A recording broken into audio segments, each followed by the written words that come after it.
Star FM Kochali Chinana Musanva Kaumuze 5 Programu Ekoti Yamakanango Mulongo Babiri Sala Mama Shanta temwerabira abalina ebizibu ebyenjawulo n'abaagala basale mujje ku Shanta Beauties World wakaliga mu katale k'abaveterandi nyongera okubajjukiza bannange nti ku UBC ku mulimu w'enkolera tetugaba basale era tetukolerawo ku bizibu byanjawulo.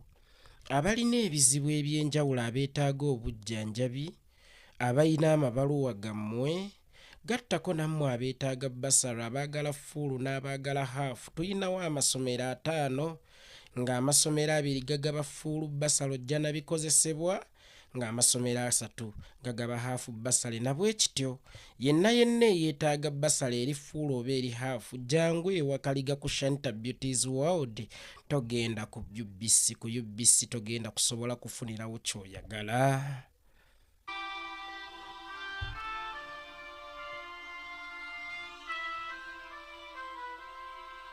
Temwerabira omusomo gw'abakulu ng'ennaku z'omwezi 21 omwezi ogwokusatu Luweero Kasana mu kisaawe Wagazi tugenda kuba tuwerekeddwako abayimbi nga Baby Rich, Chobe John Hiru, tuyinawo Likado Muto, tulinawo abayimbi bangi ab'enjawulo abasazeewo okutuwerekerako mujje musome obukodyo obw'omukwana ate munnange sinze yabayigiriza okuyonka gwate lwaki era nze mba nnina okubayigiriza obukodyo obw'omukwano.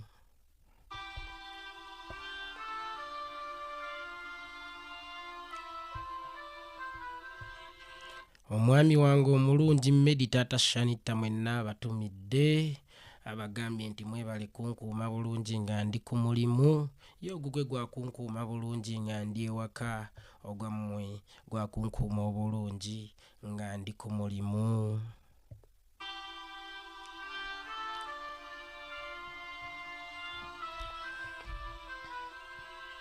Teweerabira Olusha M nti alina akayimba akapya bakayita namba 1 genda okanoonyeeko muwagire omwana wattu temwerabira ti ate nze manager nezeeza obwa manager njagala okuziryako ndowooza bannange watali kuwannaanya tugenderewo mu bbaluwa y'olunaku olwaleero.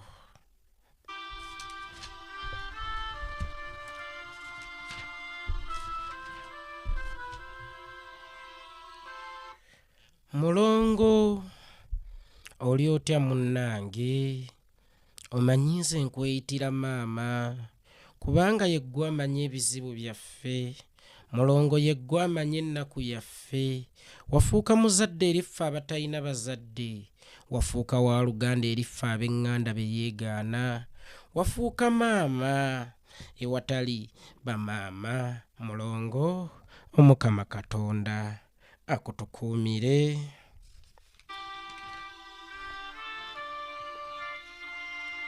Munnange mulongo amannya bampita Aleni Sikiini njagadde okugabanako mu bumpimpi olugero lw'obulamu bwange mulongo saagala kudda nnyo mu byemabega kubanga biwanvu ate nga ne bwe mbinyumyako nkaaba naddala omuntu nga nze yakuzibwa single mother ate ayina taata nga maama ye taata ate era n'asigala nga ye maama. Munnange mulongo obutakuddirayo mu misomo gyange obutakuddirayo yonna gye mpise kubanga bibeera biwanvu kantandikire wano mulongo ensi wemmanyidde.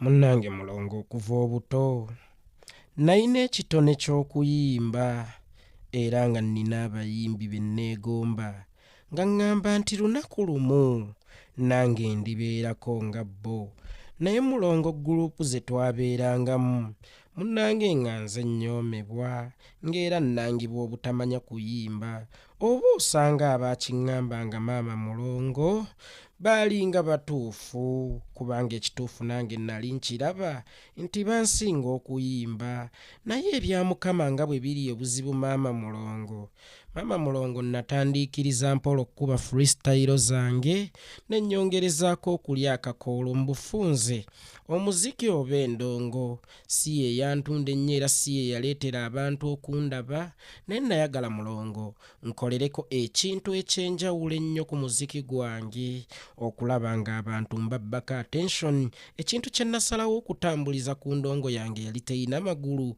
kwali kulya nkoola yali neeyisa n'okutambulira ku sayidi y'abantu nga nziramu ebibuuzo mu ngeri ewa abantu ekitiibwa era nga ndaga nti ndi ku ludda olunyigirizibwa. Mulongo kino kyampeesa nnyo ettutumu. Mulongo bookings zeeyongera.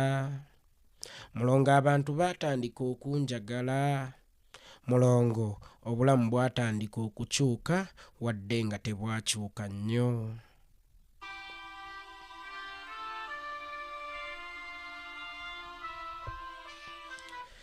Munnange maama mulongo olunaku lwali lwakubiri ndujjukira ng'eggula akawungeezi ebintu we byakyukira ddala mu bulamu bwange. Munnange mulongo waliwo muyimbi munnange yalina show ye nensalawo okugenda we bakolera rehearsal nenkyankalanya rehearsals ze bambi n'ava mu mbeera omuyimbi oyo bamuyita Palaso nannumba nankuba oba osanga Palaso teyali mutuufu naye nange kye nnali nkoze eky'okumutaataaganya ng'ali ku sseeti saali mutuufu kubanga maama mulongo mu ndongo waliwo kye tuyita omuzimu gw'endongo oba ettamiiro ly'endongo.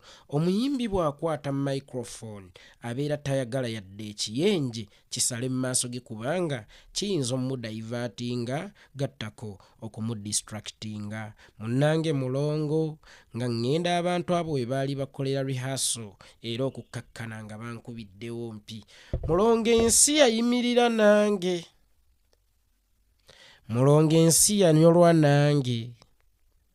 Mulongo ensi yanjagala n'ekyavaamu nga promota omu ayitibwa Abitex ankubira essimu tutegeke ekivvulu mu nnaku 2 zokka kubanga n'oli yayinayo ekivvulu nange saagaana mulongo.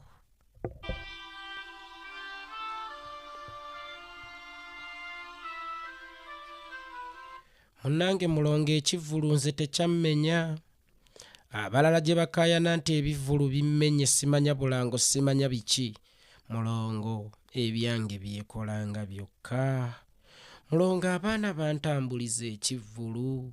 Mulongo bannayuganda naddala abanyigirizibwa bantambuliza ekivvulu. Ekisooka mulongo nali nkubiddwa. Ate nga bannayuganda bano abampagira tebaagala bikolwa bya kutulugunya bantu. Mulongo nayisa mukka mu kisero era bwe twategeka ekivvulu ku Freedom City abantu bajja bulungi mu bungi nnyo mulongo. Maama yasanyuka n'azina okuzaala kujaagaana. Mwana wange tonswazizza, mwana wange nkuwadde omukisa, mwana wange ompadde essanyu, mwana wange nabakuza mu bugubi, mwana wange nabakuza mu kutoba, mwana wange tonswazizza.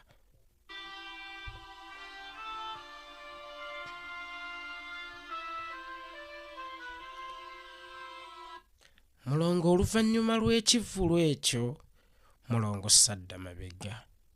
Mulongo emirimu gyatandika okuyiikanga n'egimu ngoba migobe. Mu kyalo nga nkolera obukadde 10, mu kibuga nga nkolera obukadde 8. Nasalawo nnyongeze ku ssente nga ndowooza nti booking zinaakendeera olw'okubanga nalina nnyingi ekimala naye bookings zeeyongera bweyongezi nga buli lwe nninnyisa bookings nga n'abambuukinga beeyongera nga buli we nnyongeza ebisale nga n'abambuukinga beeyongera. Mulongo nakola ssente. Mulongo abantu bampagira. Mulongo sirina promota gwe nasaza ssente. Mulongo buli eyampangisanga ng'ayagala okuddamu okumpangisa ate mu kifo ekirala kubanga mulongo abantu bampagira. Mulongo nakola ssente.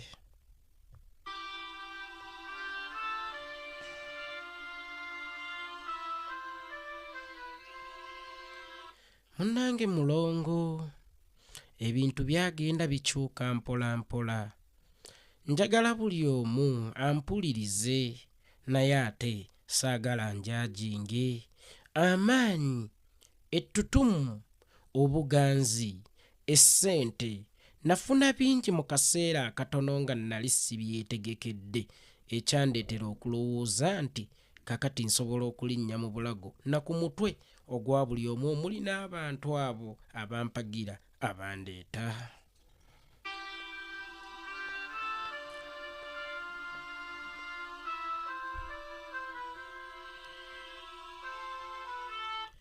Mulongo munnange, naggulawo olutalo n'empalana ku bantu ba bulijjo Bannayuganda abanyigirizibwa, naye ng'ekinneewuunyisa mulongo, abaawagiranga Palaso nti wuttula ey'embwa ate mu kaseera kano be bampaga okuvuma Bannayuganda abanyigirizibwa.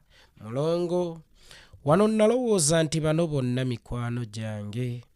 Mulongo, wano nalowooza nti bano bonna bawagizi bange. Mulongo, nalowooza nti buli kyenkola buli omu akinyumirwa, baabwe kyessamanya maama mulongo, mulongo, nti baali bannwanyisa ntalo zaabwe.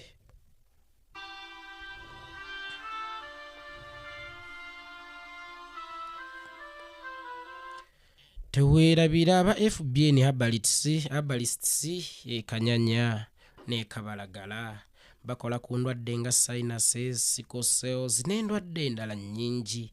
Oyasimula okuba emyasa egiteetaagisa, genda ku FBN Herbalists e Kabalagala bakujjanjabe mu ngeri ekyasinze okubeera ennungi.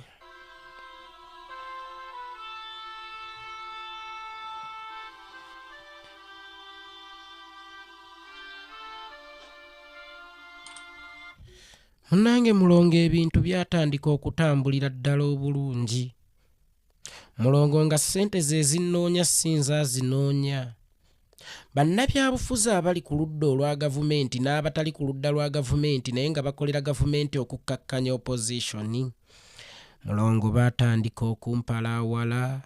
Mulongo, baatandika okumpagaawaga n'okutuuka okundowoozesa nti ndi munene nnyo okusinga obulamu bwa Bannayuganda oba Bannayuganda abanyigirizibwa.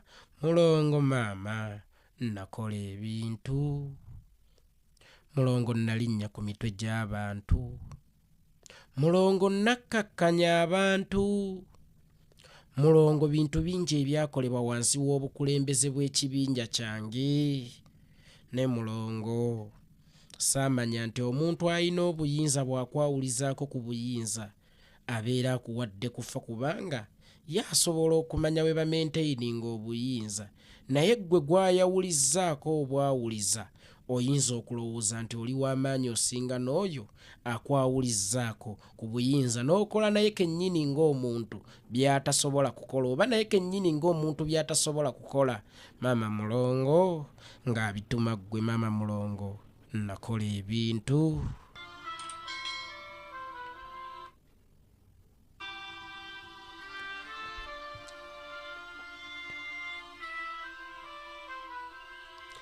Mulongo, ebyo byonna nga bitambula, waliwo omuntu gwe nnali njagala ennyo mulongo, gwe nnali mpagira ennyo era abantu nga bampagira lwakubanga nnali nfaananye nga ye.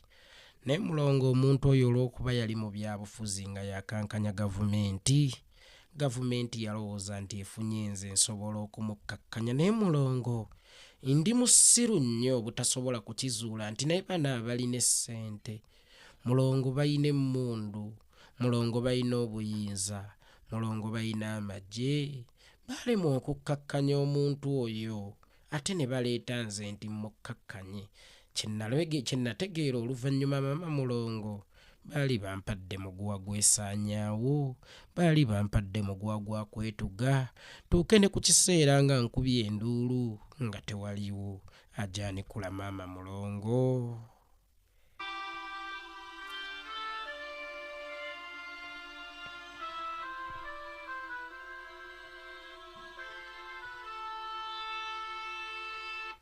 Maama Mulongo ebintu byatandika okucankalanira ddala mu mwezi ogwa Novemba bwe natta omuvubuka mu butali bugenderevu gwe bayita Jolomu weewaawo yayagalanga mukazi wange.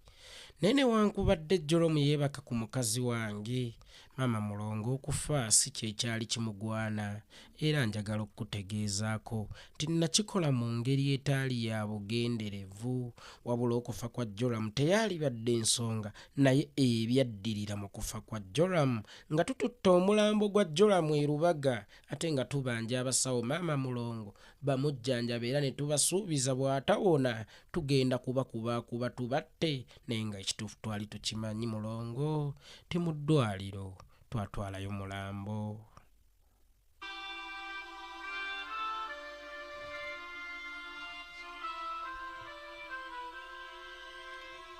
Maama Mulongo twakuba abasawo, Maama Mulongo twakola effujjo, naye ebyo byonna twabikola okubuzaabuza ekyali kikoleddwa ku Fangoni, amawulire gafuuke nti Alien Skin akubye abasawo so si yasse omuntu. Maama Mulongo bantwala e Luzira ne mbeerayo wiikisi 2 nnamba, era ku kkooti eyookubiri Maama Mulongo kwe banteera, naye saamanya nti olwava mu kkomera nakomawo obulamu bwange bumaze okwonooneka, abasajja nga banfunyeeko ekizigiro kwe basobola okuntaayiriza ekifaanana ekya Zoze Chameleone eky'okutta Kalamagi, nga basobola okuntaayirizaawo Maama Mulongo okunkozesa ensobi endala nnyingi nnyo, olw'okuba nti baalina omusango gw'okutta omuntu olwedde gwe baali bategedde Maama Mulongo, nga mu butuufu si kyangu Maama Mulongo ekyokuba simattuka. Mulongo ebintu byatandika okukalubira ddala.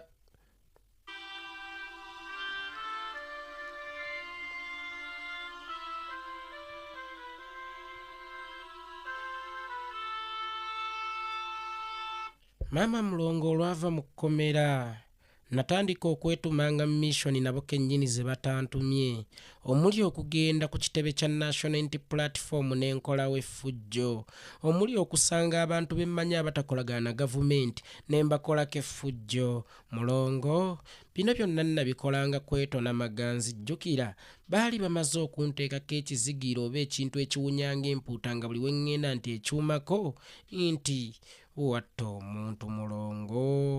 Mulongo obulamu bukalubidde ddala.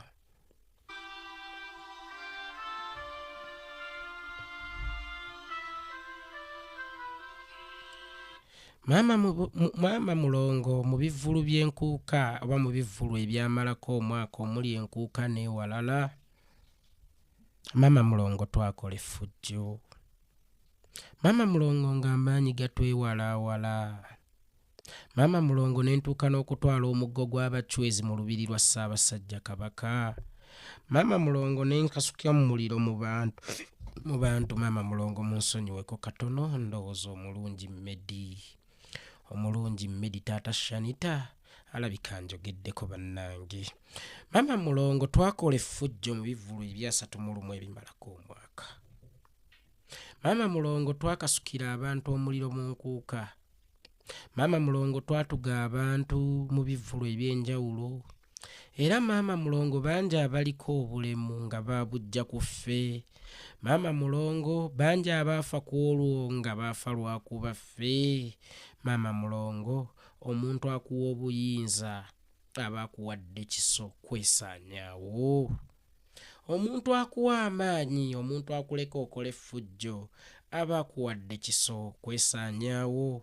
Bino byonna nzize nga mbikola Maama Mulongo nga mmanyi nti nkolera ekibiina kyange ekirungi NRM, nga mmanyi nti nkolera nnakyemalira wange omulungi Museveni. Naye Maama Mulongo buli kye nakolanga nga nkiteeka ku kamera, kyasigalanga ku likodi era baakikozesa kati kye baagala okukozesa okunsaanyaawo, so nga nze nakiteekanga ku kamera kubaddiza bujulizi nti bannange eri omulimu ngutambuza, kye saamanya nti kye kigenda okunsaanyaawo Maama Mulongo.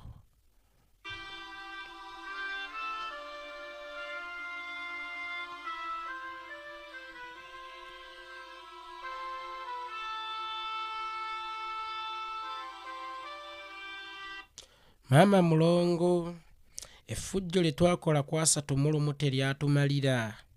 Ne ku ngalumu maama mulongo effujjo lye limu twalizza lwakuba ku mulundi guno maama mulongo twagwa ku ng'eriko omwana.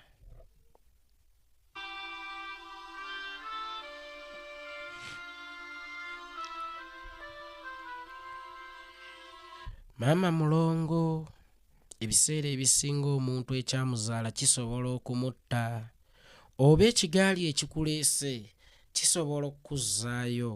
Era nkuutira abavubuka bannange bw'oyita mu kkuba amagenda toliyitamu madda, oyinza obutalisimatuka.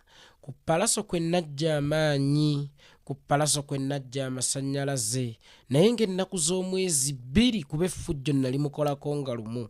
Ennaku z'omwezi 2 omwezi guno gwennyini gwe tulimu n'omwaka guno gwennyini gwe tulimu, ppalaso mulongo yakima amaanyi ge.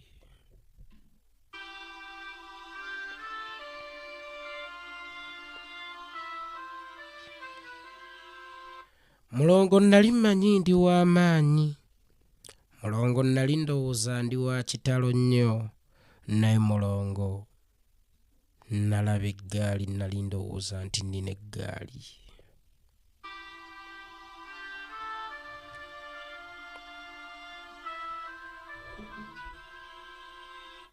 Mulongo nalaba omulangaatira gw'omusajja nga gujjidde mu kijaketi ekya guliini nga gukutte ennyondo n'ejjambiya n'ensuuluulu. Mulongo ne ndaba ng'emmotoka zange ziyonoonebwa.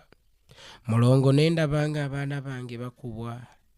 Mulongo ne ndaba ng'ennyumba yange ekoonebwa. Mulongo saasigaza kya kusalawo wadde nga ndi boosimaani. Nasalawo okuyita poliisi ennyambe naye ne poliisi teyatuuka. Mulongo ebintu byeyongera okwonooneka okuva ku lunaku olwo. Mulongo ensi yayongera okunfundirira. Mulongo fayiro ku fayiro yazuukuka. Mulongo musango ku musango gwazuukuka. Mulongo ensinga nnyo naye ensi enfundiridde enfaananidde akatuli k'empiso. Gwe yasibye nga ggwe ennamba emu busobola okugwa, nga ye ggwe ennamba 0 nga wagudde dda. Obwazibye ng'ensinga nga buli wamu osobola okwetaayizaawo, mulongo busobola okuziba ng'ensi ekufundiridde teyenkana yadde omuzigo gw'ennyumba. Mulongo amaanyi ge bampa nkole effujjo ku bantu mbasaanyeewo, saamanya nti ge maanyi ge gamu agagenda okusaanyaawo nze. Mulongo sikyalina wa kutambulira, mulongo sikyalina wa kulaga, mulongo abantu mbatya kubanga mulongo benkozeeko effujjo ne benzitidde abaana baabwe ne bannemalizza abantu baabwe be bangi. Naye mulongo mbadde nkusaba mpite wano ku Star FM 87.5 program Ekkooti y'Amaka, gwe nga w'oli maama waffe abatalina bazadde era nga bw'oli omujunyuzi w'abatalinaako bujunyyi. Mulongo mbadde nkusaba oŋŋambire abantu bansonyiwe. Mulongo mbadde nkusaba onneetondereko ku bantu. Mulongo kiyinza okubeera ekizibu ennyo maama mulongo abantu okunsonyiwa kubanga nange bye nakola bye bingi, naye essaawa eno nninganga kitengejja. Sirina wengwa, sirina nnwanira, sirina mpolereza. Be nalowooza nti banjagala, be nalowooza nti mikwano gyange, nakizuula leeti maama mulongo nti baali balabe bange, baali bankozesa bukozesa okulwana entalo zaabwe. Mulongo saamanya ti abantu be nakuba omugongo be baali banjagalira ddala, kubanga banjagalira obwemage, banjagala nga tebalina kintu kyonna kye bansuubiramu. Mulongo ne mbakuba omugongo, ne sikoma kubakuba mugongo, ne mbavumanga, ne mbakkakkanyanga n'omukulembeze waabwe. Kumbe nali nkozesebwa bukozesebwa. Oluvannyuma lw'okukozesebwa maama mulongo nasuuliddwa ng'akapiira kagali mpitawa. Ndiwo ku lwange, nsiiba mu nnyumba, ntya okufuluma, buli omu namunyiiza dda maama mulongo, buli omu aninako ensonga maama mulongo. Ne bayimbi bannange bennyini maama mulongo tebanjagala kubanga najja n'amaanyi mangi mu kaseera katono ne mbalyako ebifo. N'abo abeefuula nga abanjagala ntegedde mu kiseera kino wendi mu kusoomoozebwa nti bulijjo tebanjagala kubanga ne benkubira amasimu gaabwe mwana wattu tebagakwata. Naye nga luli be bampaganga nti wuttula eyimbwa. Ndabula abavubuka bannange tokyukiranga omuntu akwagala okusanyusa akukozesa. Abavubuka mbakuutira tokyukiranga omuntu akwagala okusanyusa akukozesa obukozesa.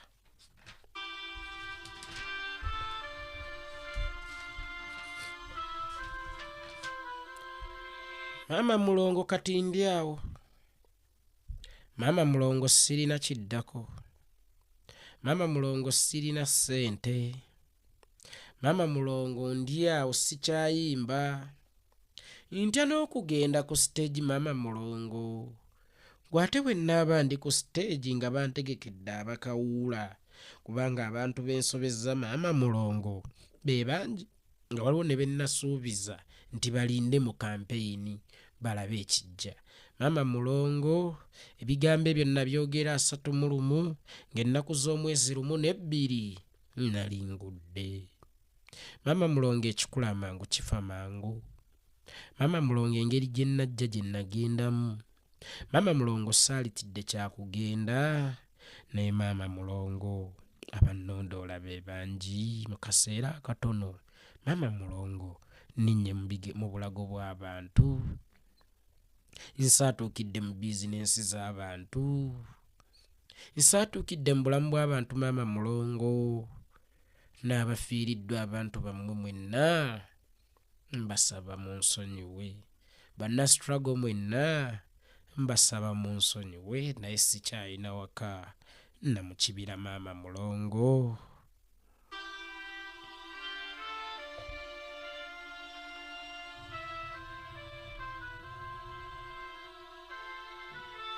Maama mulongo mu bimu ku bye bantega abavubuka. Nze be nnali ndowooza nti banteze bavubuka kunkumu oba banteze mikwano gyange kumbe abo bennyini bantegera ntalo kumpakulira minoko nga buli kye bakola bakiteeka ku nze. Ate bo buli kye baakola ng'olw'okuba nnali ndowooza nti mikwano gyange era bakugu nga ndowooza kye kituufu nga nange nnyongereza ku kye bakoze. Kizudde leeti maama mulongo amalala eryanyi n'evvubuka byampuuba.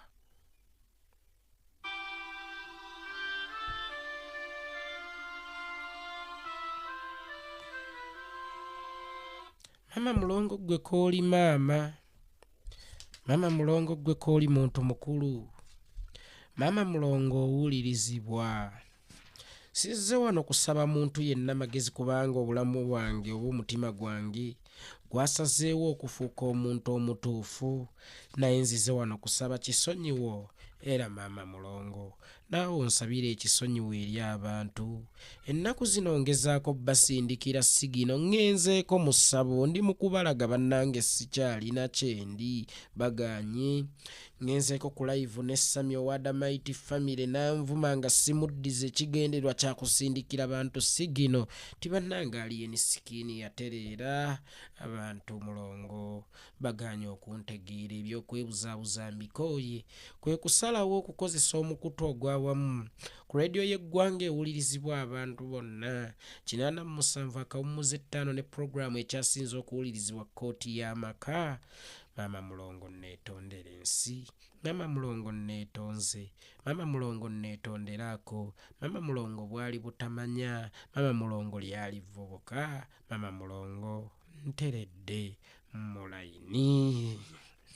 Naasanyuka nnyo maama mulongo ng'ebbaluwa yange esomeddwa era nja kubeerako ku Star FM nga nninze n'okulinda okuwulira ku masimu agava mu bantu oba bansonyiye. Nsigadde nze Mulwana Patrick amanyiddwa ennyo nga Aleni Sikiini.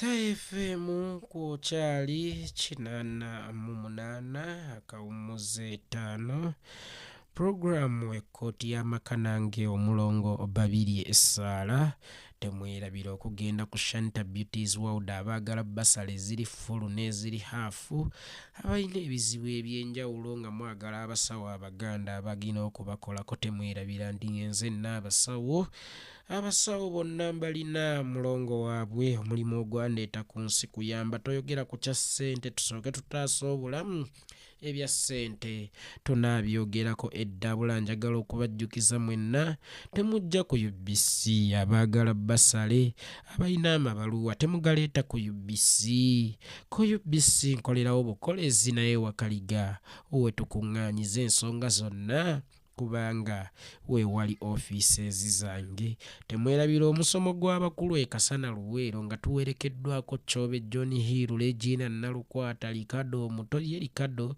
ajja kusigala mu mmotoka bw'anaamala okuyimba engeri gy'akyali mwana muto be bajja okusookawo temwerabira nti alina n'okukola ebibuuzo eby'ekyomusanvu ne Baby Rich agenda kujja atuyimbireko pozi n'omukulu Kabuye Ssembogga yasiimye atuyimbireko temwerabira nti ne Disani Kasasa yasiimye atuyimbireko Star FM kwokyali katuveeko mu bulango bw'abakama baffe then tukwate amasimu omulongo babiri essaala geegange.